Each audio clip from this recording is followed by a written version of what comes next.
السلام عليكم ورحمة الله وبركاته. أهلا بكم معايا في فيديو جديد من فيديو النهاردة إن شاء الله هشرح فيه معاكم طريقة عمل شكل مستطيل لعمل مفرش سرير أو مفرش للسفرة قطعة واحدة، سهل وبسيط وشغلنا زيه شكل المربع بنفس الموديل.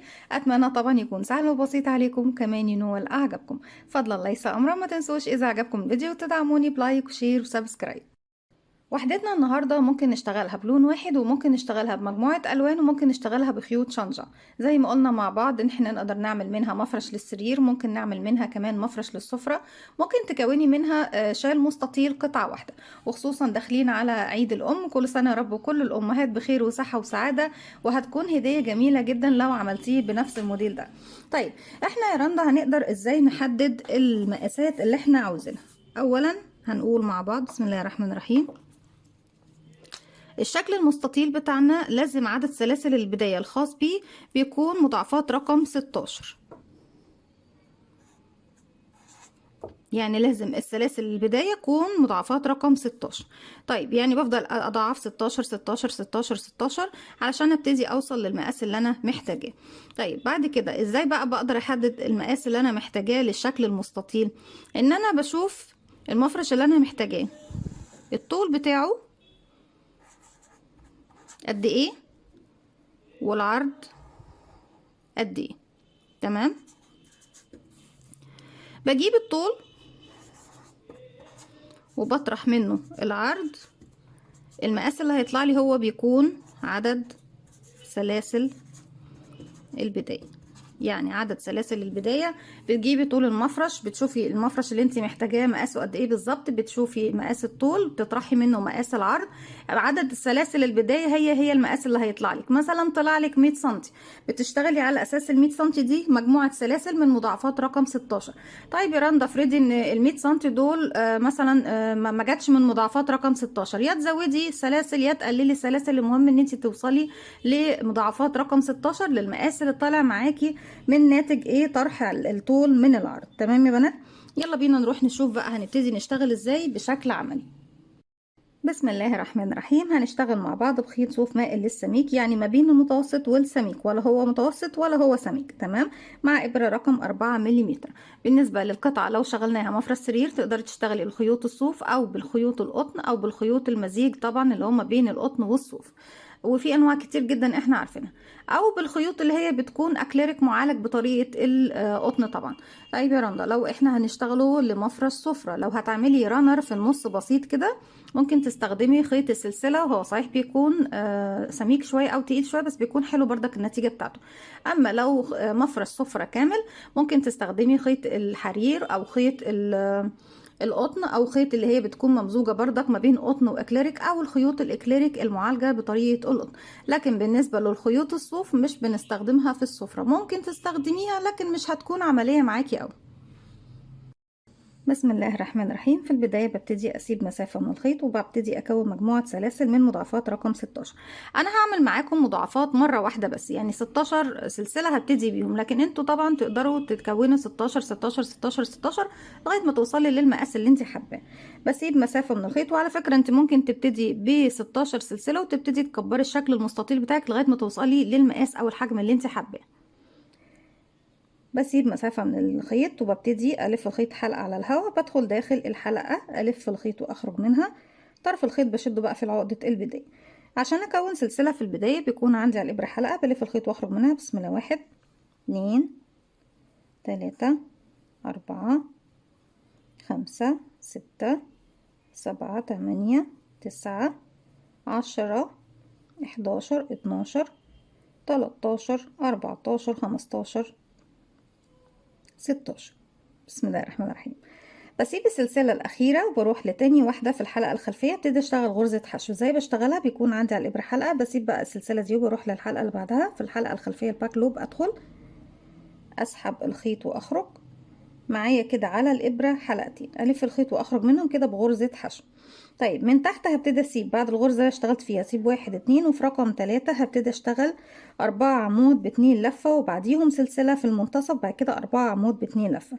طيب ازاي بشتغل الأربعة عمود باتنين لفة أو العمود باتنين لفة بشكل عام؟ بيكون عندي على الإبرة حلقة، بلف 1 اتنين ولفيت مرتين لانه عمود باتنين لفة، معنى انك تلف الخيط على الابرة مرتين. بسيب واحد اتنين واروح بقى بجيب الحلقة الامامية هنا في الفراغ اللي بعدهم، بيكون تحت الابرة. فوق الابرة بيكون الحلقة الخلفية مع المطب. طب انا ليه ما دخلتش في الحلقة الخلفية لوحدها؟ علشان خاطر ما تتشدش معايا لفوق، لاني هشتغل اكتر من غرزة في فراغ واحد. هسحب الخيط وهخرج معايا على الابرة كده كام حلقة؟ واحد اتنين تلاتة اربعة. هلف الخيط واخرج من حلقتين كده مرة، اتبقوا 3 حلقات. هلف الخيط واخرج من حلقتين كده تاني مرة، بلف الخيط واخرج من حلقتين، اتبقوا 2. هلف الخيط واخرج من واحد اتنين، يبقى كده 3 مرات بلف الخيط واخرج من حلقتين. ده اول عمود في نفس الفراغ رقم 2.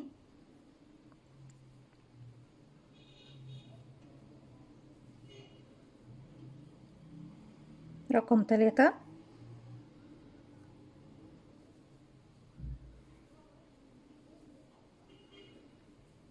رقم 4.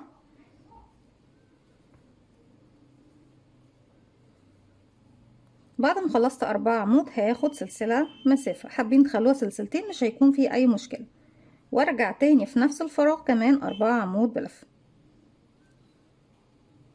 1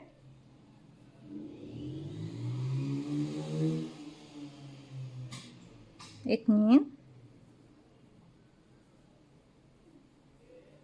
3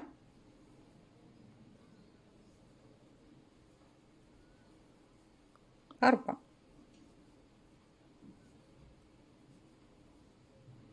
شدي شغل كده شوية، لان عامة لما بتيجي تشتغلي الغرزة دي بتحسي ان الغرزة بتغطي على الغرزة اللي بعدها اهي. بصوا دي كانت بتكون مسحوبة معايا من غير ما اخد اي سلاسل ولا اي مسافة ما بين المكان ده والمكان اللي هشتغل فيه من فوق.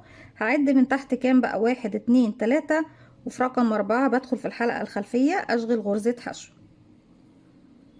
تاني برجع اكرر، هلف الخيط على الابرة مرتين وبعد من تحت واحد اتنين تلاتة، واروح اسحب كده الحلقة الامامية وانزل انزلها كده، وفي الاخر برفع عندي على الابرة الحلقة الخلفية مع المطب، واشتغل 4 عمود سلسلة، 4 عمود ب2 لفة، وبعد كده ارجع لكم تاني. رجعت لكم تاني، وهنروح دلوقتي بعد ما اشتغلت 4 عمود سلسلة 4 عمود ببتدي من تحت اسيب 2 فراغ كده، 1 2، واخر غرزة عندي بدخل اشغل غرزة حشو.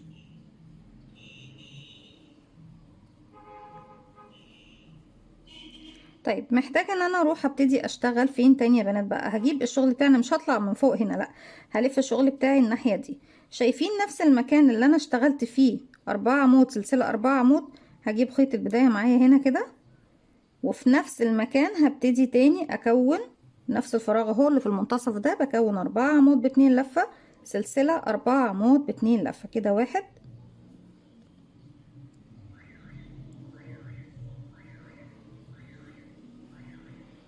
2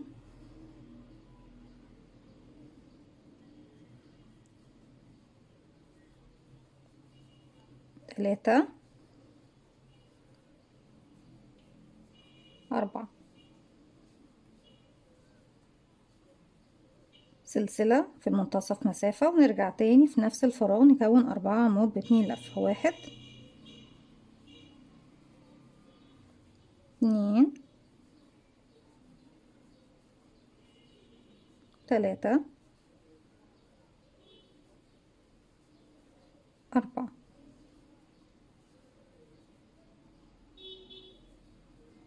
بالشكل ده خلاص الشكل عندي زي ما احنا شايفين اهو. بصوا ده طبعا مكان البداية اهو، ده هنا السلاسل اللي في المنتصف، وده المكان اللي فيه غرزة الحشو. طيب في المكان ده هبتدي اسيب ايه؟ انا مش محتاجة ان انا اعد. شايفين المكان اللي انا اشتغل فيه غرزة الحشو؟ من الجهة المقابلة بشغل غرزة حشو زيها بالظبط. يعني انا بعتبر ان الجهة دي تكرار للجهة المقابلة ليها بالظبط. من نفس المكان هبتدي الف الخيط على الابرة مرتين، وداخل نفس الفراغ في المنتصف هشتغل 4 عمود سلسلة 4 عمود، وارجع لكم نكمل مع بعض. رجعت لكم تاني، وزي ما احنا شايفين كده خلاص بنكون وصلنا لنهاية السطر الاول. في المكان اللي اشتغلت فيه اول غرزة حشو عندي اهي، بدخل اسحب الخيط واخرج، واخرج كمان من الحلقة اللي عندي على الابرة. في المرحلة دي لو بشتغل باكتر من لون هبتدي اغير اللون. عقدة بداية، وبعد كده ببتدي اسحب الخيط من تحت الحلقة الموجود عندي على الابرة، هرتفع سلسلة وفي نفس الفراغ هو ببتدي اشتغل غرزة حشو. الخيط اللي باللون الازرق لو مش هشتغل بيه تاني خلاص ببتدي اسيب منه 10 سنتي، وبعد كده ببتدي اقص الخيط وبإبرة التنظيف بنضفه في الخلف، هنسيبه دلوقتي مش محتاجين منه اي حاجة. هبتدي ارتفع 3 سلسلة، بس خيط البداية عشان اخفيه معايا بجيبه المرة دي كده واشتغل كده سلسلة وارجع ارجعه تاني، سلسلة وارجع ارجعه تاني، سلسلة. بالشكل ده خيطك بكون اشتغلت عليه بشكل كافي خلاص. تمام يا بنات، هبتدي اشتغل، هنشتغل بقى على الاعمدة دي، هنشتغل اعمدة زيهم بالظبط، بس المرة دي هتكون اعمدة خلفية، بردك هتكون باتنين لفة، لكن كل الاعمدة اللي هشتغلها فوق الاربعة الاولانيين هيكونوا كلهم في حلقة واحدة من فوق. طيب تعالوا احنا بس ايه نبتدي نقص الخيط ده طالما كده خلاص مش محتاجينه.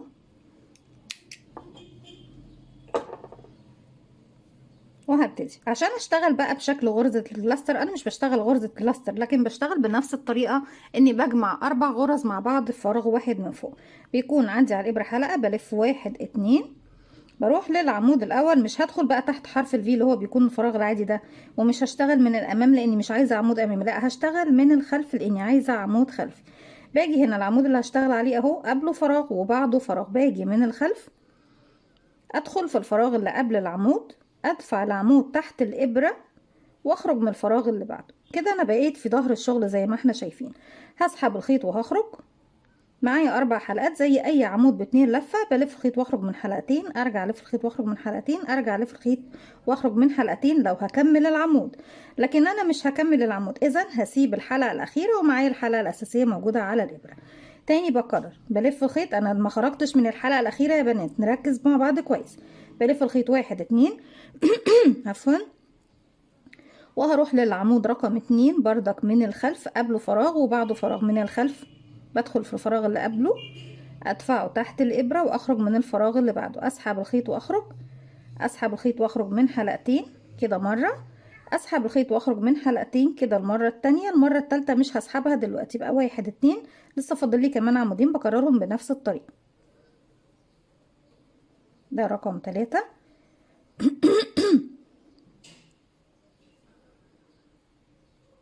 رقم 4.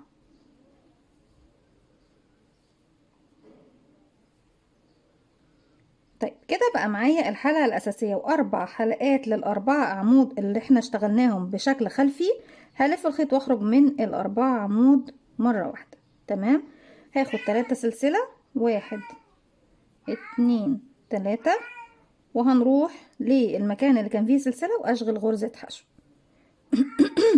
حاضر يا توتة.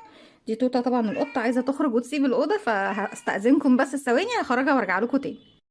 رجعت لكم تاني وبعتذر على المقاطعة، بس انتوا عارفين طبعا الحيوانات الأليفة والقطط دي بتكون كائن جميل جدا وطيب، وبالنونوة بتاعته بتقدري تفهمي هو محتاج ايه، ياكل يشرب يعمل تويلت، فبتكوني عارفة طبعا طالما هو اتكلم معاكي، هو مش بيتكلم زينا اكيد لكن هو بيكون ليه طريقة حوار لما بتعاشريهم وبتعرفيهم، هما كمان بيعاشروكي ويعرفوكي، بتفهمي الحوار اللي ما بينهم، ان لو خلاص هي اشتكت وعايزة بتنونة وعايزة تخرج، عايزة تاكل تعمل تويلت، المهم تخرج شوية تشوف بقية ال الناس اللي معاها، فاستجيبي لطلبه دايما باستمرار وبسرعة، متتأخريش عليه.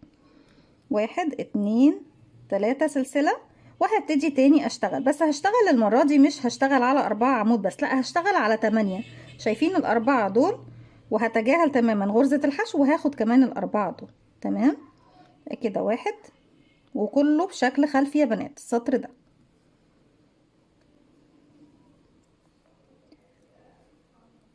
عمود، وبرضك مش هاخد الحلقة الأخيرة معايا، بسيب الحلقة الأخيرة منه.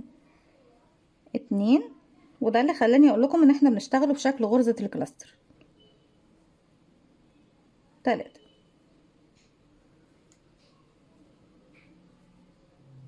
4،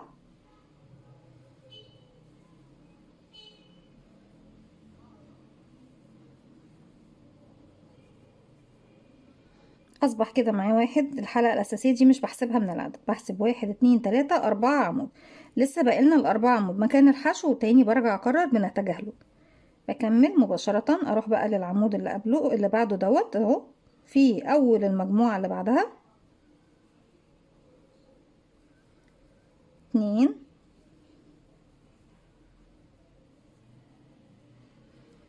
3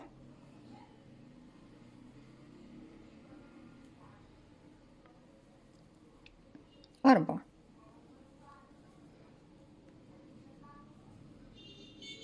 كده بقى معانا كام حلقة؟ معايا حلقة أساسية، 1 2 3 4 5 6 7 8. ال8 عمود اللي احنا اشتغلناهم ب2 لفة لغاية آخر حلقة ما سحبتهاش، يبقوا 9 حلقات. هلف الخيط بسم الله الرحمن الرحيم، والف الخيط واخرج من ال9 مرة واحدة زي ما احنا شايفين. 3 سلسلة، 1 2 3، ومكان السلسلة بنزل أشغل غرزة حشو. الشكل ده زي ما احنا شايفين قد ايه بيكون موديل في منتهى الجمال والروعة، مع تداخل الالوان لما بنيجي نشتغل بيكون حلو قوي. تاني 3 سلسلة، 1 2 3، والمرة دي لاننا خلاص في نهاية السطر ببتدي اشتغل على 4 عمود، 1 2 3 4 كده 1. وما ننساش ان الاربعة مش بنشتغلهم لاخرهم، بسيب اخر حلقة معايا على الابر. 2 3 4. معايا 5 حلقات، الحلقة الأساسية والأربع أعمدة. هلف الخيط واخرج منهم الخمسة مرة واحدة. 3 سلسلة، 1 2 3، وفين هنروح؟ شايفين مكان غرزة الحشو اللي عندي تحت؟ هشغل فوقيها غرزة حشو. برجع تاني بكرر اللي أنا عملته في الجانب ده، بكرره الجانب ده. 3 سلسلة، وابتدي اشتغل على الاربع عمود، وبعدهم بقى وبعد كده بعد ما بخلصهم في حلقة واحدة من فوق بشتغل 3 سلسلة وهنا حشو. ارجع اخد ال8 عمود مع بعض وبعد كده حشو. لكن ما ننساش ان انا قبل ما بشتغل الاعمدة بشكل خلفي باخد قبلها 3 سلسلة وباخد بعدها 3 سلسلة. بكمل هنا بنفس الطريقة وارجع لكم تاني نكمل مع بعض. ان انا ببتدي بشتغل فين هنا؟ طيب عشان ما نركز وما نحتارش مع بعض. مكان السلاسل ده مش العمود، العمود اهو، ده اول عمود عندي، فانا مش بشتغل على السلاسل.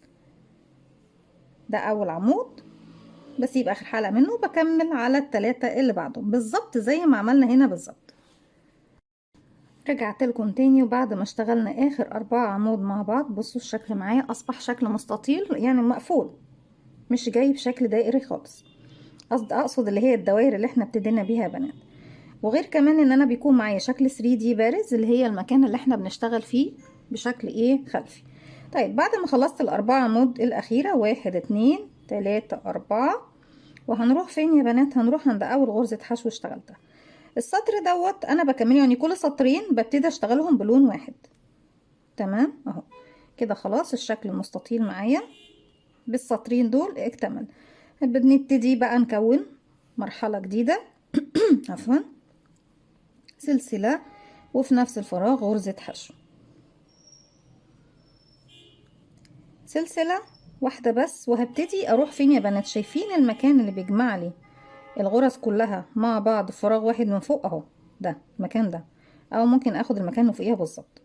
بلف الخيط 1 2 وبدخل اهو فوق الغرزة اللي بتجمعني 4 عمود مع بعض، واشتغل 4 عمود ب2 لفة، بس المرة دي لغاية اخرهم.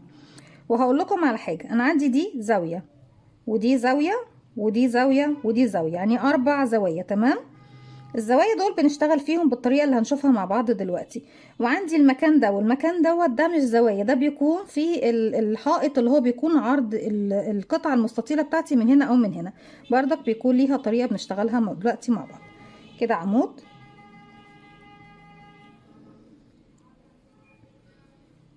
في نفس الفراغ هو 2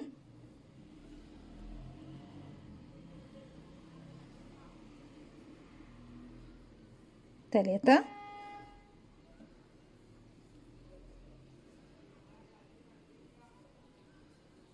4. طيب هنا دي زاوية بكون فيها 3 مرات 4 عمود بلفة. انا كونت اول مرة اللي فيها 4 عمود بلفة، باخد سلسلة مسافة، ارجع تاني 4 عمود بلف باتنين لفة، عفوا لو قلت بلفة 2 لفة يا بنات في نفس الفراغ هو. لو عايزين تشتغلوا الفكرة بعمود بلفة واحدة فمن البداية بنبتدي نشتغل بلفة واحدة. 1 نفس الفراغ، 2 3 4. دي المجموعة رقم 2 اهو، مجموعة سلسلة مجموعة سلسلة، المجموعة رقم 3 مكونة بردك من 4 عمود باتنين لفة. 1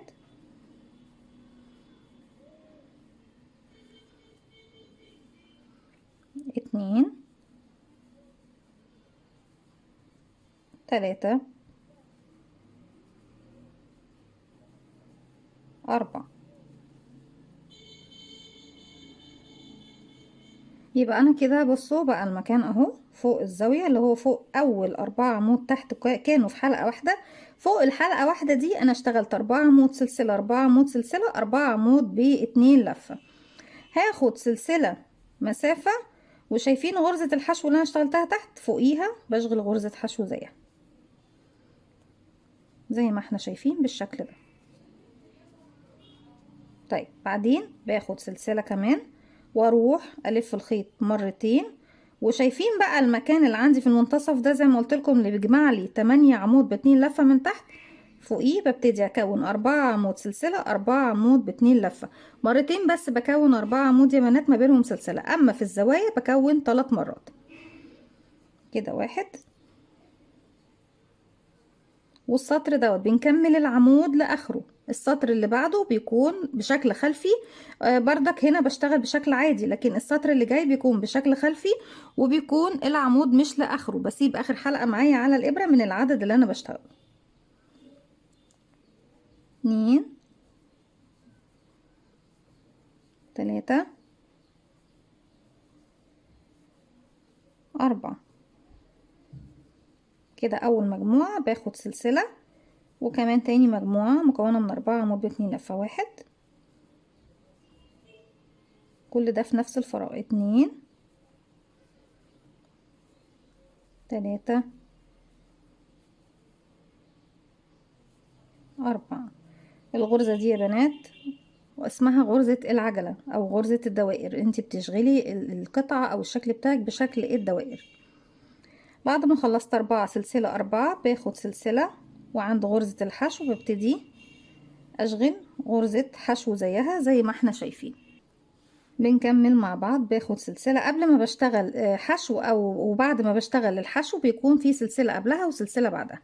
تاني هتقابلني المكان اللي هو فيه زاوية اللي احنا قلنا عليه زاوية، بشتغل في الزاوية كم مرة؟ 3 مرات، كل مرة مكونة من 4 عمود باتنين لفة، وما بين كل مرة ومرة باخد سلسلة واحدة مسافة. 1 2 الفراغ اللي بيكون فوق الأربعة كلهم مرة واحدة. 3 بسم الله.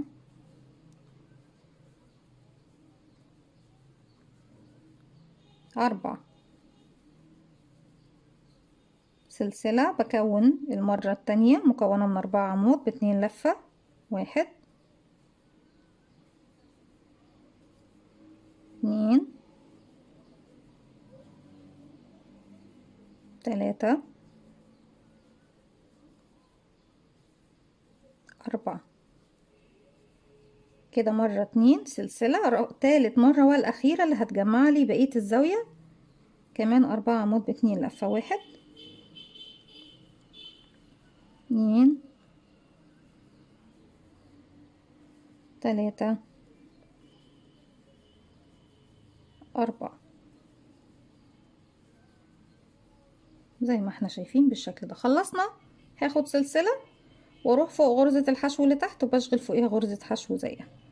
خلصت غرزة الحشو باخد سلسلة واروح فين؟ في الفراغ اللي فوق هنا، ابتدي الف الخيط على الابرة مرتين، وفوق الفراغ بصوا يا بنات اهو فراغ الصغنطوط ده، فوق الفراغ ده ببتدي اكون زاوية تانية مكونة من 4 عمود سلسلة 4 عمود سلسلة 4 عمود، وبعد كده باخد سلسله وفوق الحشو حشو زيها، اخد سلسله في الفراغ اللي هنا اللي بيجمع لي مجموعتين من تحت، بردك من فوق بيكونوا بس مجموعتين. يعني انا بشتغل زي المكان اللي انا موجوده عنده. تمام. بعد كده هنا بروح في الفراغ ده اشتغل 4 عمود سلسله 4 عمود، اخد سلسله واروح اشغل حشو، اخد سلسله واروح اكون زاويه مكونه من 3 مرات، كل مره فيهم بتكون فيها 4 عمود ب2 لفه، وما بين كل 4 عمود و4 عمود باخد سلسله مسافه. هكمل السطر وارجع لكم نكمل السطر الجديد مع بعض. رجعت لكم تاني، وفي نهايه السطر زي ما احنا شايفين رجعنا تاني كونا شكل مستطيل لكن بحواف ايه دائريه زي ما احنا شايفين. باخد سلسلة بعد ما خلصت الزاوية الأخيرة فوق أول غرزة حشو بعمل غرزة منزلقة. طيب أنا مش هشتغل في المكان ده، بما إني مش هشتغل في المكان ده فخلاص بسحب الخيط من الحلقة اللي عندي على الإبرة، وبسحب 10 سنتي وبسيب إيه بقص الخيط، وبعد كده في نهاية الشغل خالص ببتدي بإبرة التنظيف أنضف شغلي. طيب إحنا محتاجين بقى نضيف لون جديد.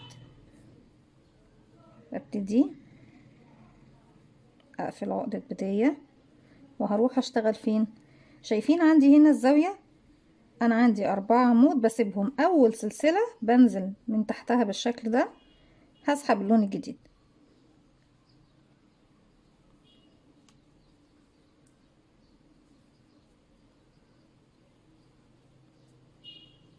بقفلها وفي نفس المكان هو بشغل غرزة حشو عشان خيط البداية طبعا نخفيه. بجيبه كده واشتغل سلسلة وارجعه تاني سلسلة وارجعه تاني سلسلة، 3 سلسلة زي ما احنا شايفين بالشكل ده.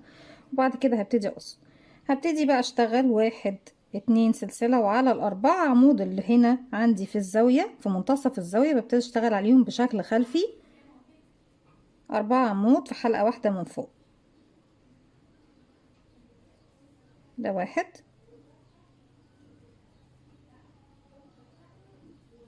2 مرتين بس، بسيب الخيط على الإبرة الحلقة الأخيرة على الإبرة، أرجع العمود التاني كده 1 2 واسيب الحلقة عندي على الإبرة، واروح للعمود التالت 1 2 مرة، بلف الخيط واخرج من حلقتين. في الحالة دي خلاص انا كده خلاص اشتغلت 1 2 3، لسه فاضل لنا عمود. افتكرت ان احنا خلصنا ال4. اشتغل كده 1، يلا خلاص بقى نخلص على الخيط ده، هو ده اللي ملخفينا. 2 كده بقى معانا 4 عمود في حلقة كده، الحلقات الأخيرة ليهم، والحلقة الأخيرة اللي هي الأساسية بقوا 5 حلقات. بلف الخيط واخرج من ال5 حلقات، وكده أصبح معايا ال4 عمود كلهم في حلقة واحدة من فوق. أي خيط طبعا بيكون زيادة ببتدي أقص زي ما احنا شايفين كده، بنكون خفينا الخيط واحنا شغالين، وفي نفس الوقت ايه اشتغلنا الجزء بتاعنا. 3 سلسلة 1 2 3، ببتدي اكرر اللي انا عملته تحت بس مع اختلاف عدد الزيادة اللي بيكون معايا. تمام يا بنات؟ طبعا انا كل التكرار اللي هيكون جاي بالنسبة للمفرش كله هيكون السطر ده والسطر اللي بعده، بتبتدوا تكرروه لغاية ما توصلي لحجم المفرش اللي انت محتاجاه. ابتدي اروح للسلسلة اعمل غرزة حشو، السطر ده بتحسيه ضيق معاكي شويه. تمام؟ واظن لاحظنا دوت في السطور اللي فاتت، لكن لما بتشتغلي السطر اللي بعده اللي بتكوني فيه الزوايا بالشكل ده بتبصي تلاقي الشغل فرد معاكي من غير حتى ما انت تحاولي تشديه. وانت بتشتغلي السطر ده هتحسيه بيقوس معاكي شويه، لكن هو مش هيقوس ولا حاجه، ده بيكون مجرد شكل. لما بتشتغلي السطر اللي بعده الشغل بيريح وبيكون ممتاز. 3 سلسلة 1 2 3، وهناخد ال8 عمود دول مع بعض. شايفين ال4 عمود دول وال4 عمود دول هاخدهم مع بعض وبتجاهل غرزة الحشو، والسطر ده كله بشكل خلفي. 1 2 3 4، مش هنقف طبعا عند ال4 لسه، كده معايا ال4. هسيب غرزة الحشو واروح اكمل المجموعة اللي بعدها كده 5 6 7 8 9 حلقات على الإبرة. هسحب الخيط واخرج منهم التسعة مع بعض. 3 سلسلة، 1 2 3. ايوه 3 كده مظبوط. هروح للسلسلة واقفل بغرزة حشو. طيب في السطرين اللي هما في الاول لو ناخد بالنا انا كنت بشتغل بس ايه اللي هو عندي هنا المكان ده كنت بجمع فيه ال8 مع بعض، لكن انا لسه عندي مكان تاني عشان اوصل للزاوية. بقى هاخد ال4 دول مع ال4 دول اللي هما بيكونوا قبل السلسلة دي يا بنات. تمام. باخد 3 سلسلة بعد الحشو، 1 2 3 قبل الحشو وبعد الحشو. ما ننساش ان في 3 سلسلة مسافة عشان تديني ايه الخط المستقيم ده اللي بيكون فوق الشغل. ارجع 8 عمود مع بعض وبنتجاهل غرزة الحشو في المنتصف. 1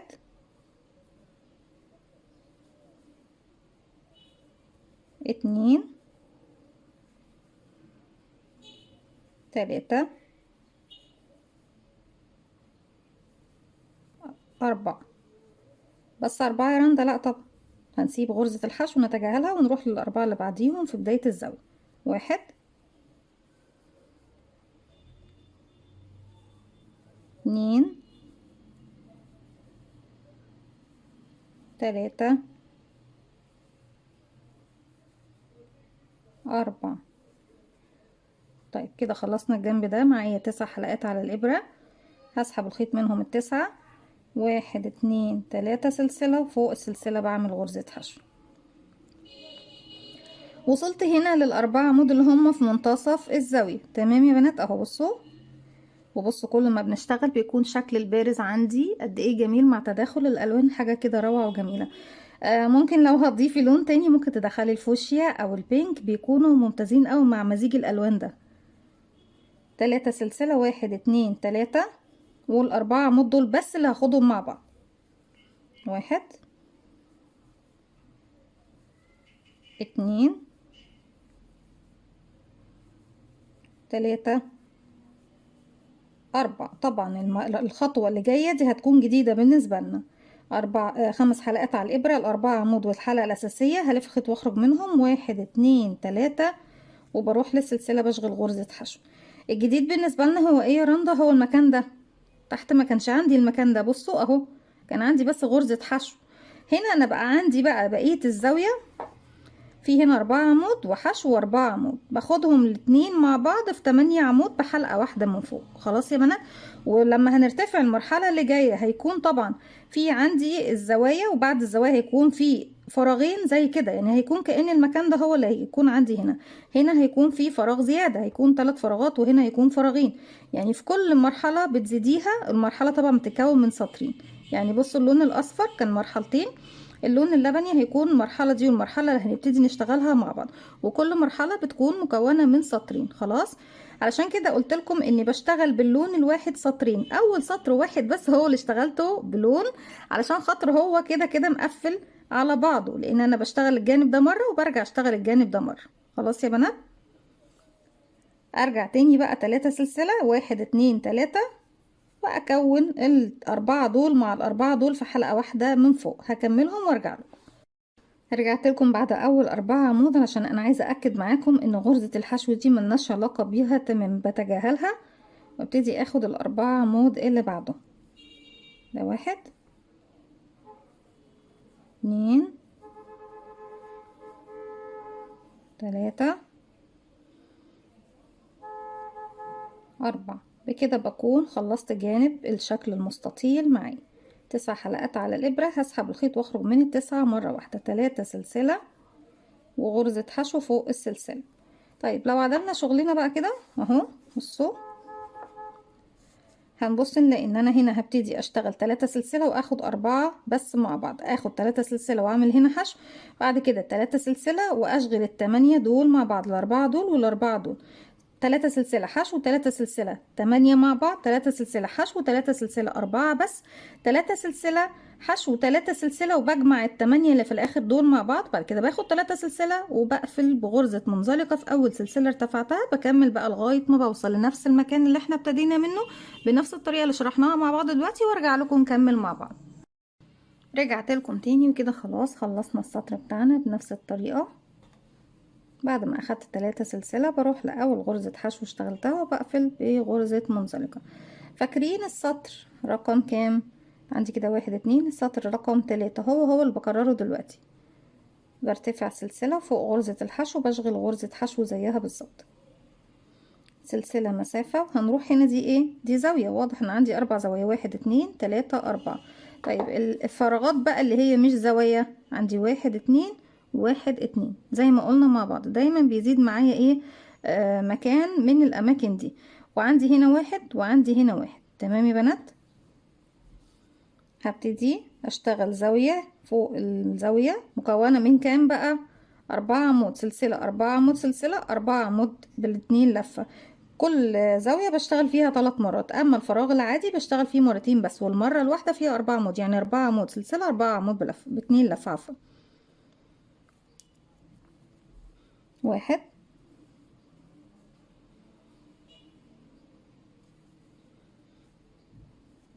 2. طبعا الشغل في الزوايا بيكون صعب لانها بتكون ضيقة شوية. 3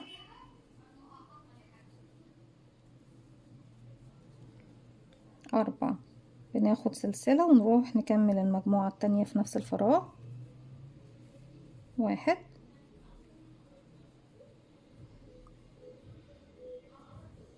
2 3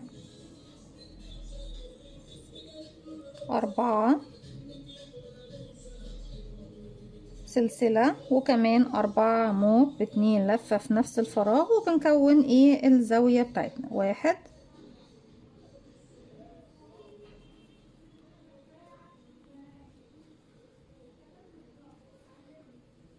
2 3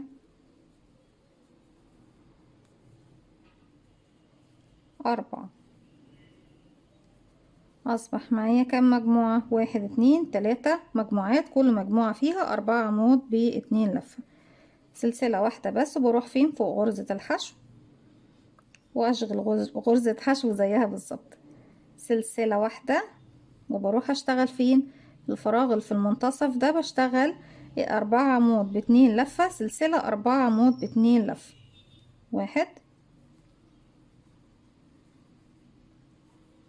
2 3 4. سلسلة كمان 4 عمود باتنين لفة في نفس الفراغ. 1 2 3 4. سلسلة واحدة، هنا كونا مجموعتين، واروح فوق في غرزة الحشو اللي تحت واشغل غرزة حشو، سلسلة، وارجع في نفس الفراغ في المنتصف اكون 4 عمود، سلسلة 4 عمود بلفة، وارجع لكم تاني. بنرجع تاني مع بعض. اخدت سلسلة بعد ال4 عمود، بروح نرجع تاني عشان بس ايه تكونوا شايفينها. سلسلة وبشغل غرزة حشو، سلسلة، اروح هنا فوق الزاوية بكون نفس الزاوية اللي كونتها هنا، 4 عمود، سلسلة 4 عمود، سلسلة 4 عمود، وارجع اخد سلسلة واشغل هنا غرزة حشو. وبعد كده في المكان ده زي ما انا عندي تحت مجموعتين بكون فوقيهم مجموعتين، 4 عمود، سلسلة 4 عمود، واخد سلسلة واشغل حشو، وبكمل على الجهة المقابلة ليا ان انا دي زاوية بشتغل فيها زي الزاوية دي بالظبط، 4 عمود، سلسلة 4 عمود، سلسلة 4 عمود، وارجع اخد سلسلة حشو، سلسلة، بكمل هنا 4 عمود، سلسلة 4 عمود، وبعد كده سلسلة حشو فوق الحشو، سلسلة 4 عمود، سلسلة 4 عمود في فراغ واحد، سلسلة، وبعد كده بشغل هنا حشو، سلسلة، بكون هنا زاوية، وبعد كده سلسلة، وبكون هنا مجموعة عادية مكونة من 4 عمود، سلسلة 4 عمود في نفس الفراغ، سلسلة، وبرجع لأول غرزة حشو اشتغلتها اللي هي بتكون عندي هنا هي بنات، وبعد كده ببتدي اشغل فوقيها غرزة منزلقة. بكمل السطر كله بنفس الطريقة وارجع لكم تاني، وكده خلاص بيكون شغلي كله مجرد عملية تكرار بنفس الطريقة اللي احنا بنشغلها مع بعض.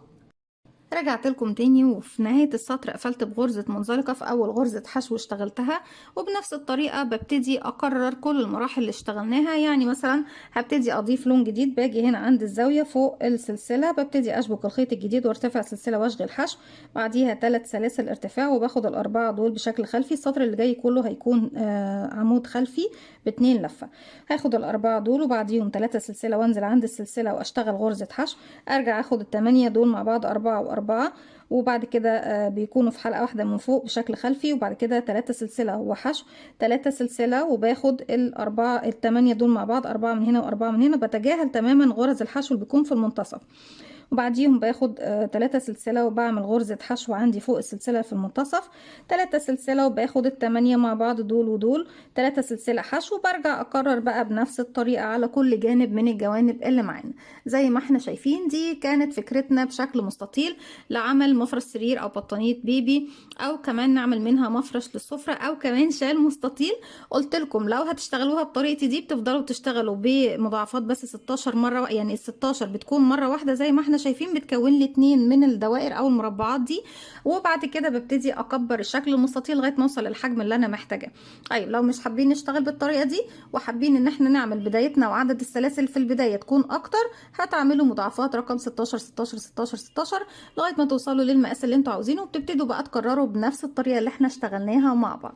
اتمنى تكون فكرتي النهارده سهله وبسيطه كمان ومحببه لقلوبكم وتنول اعجابكم.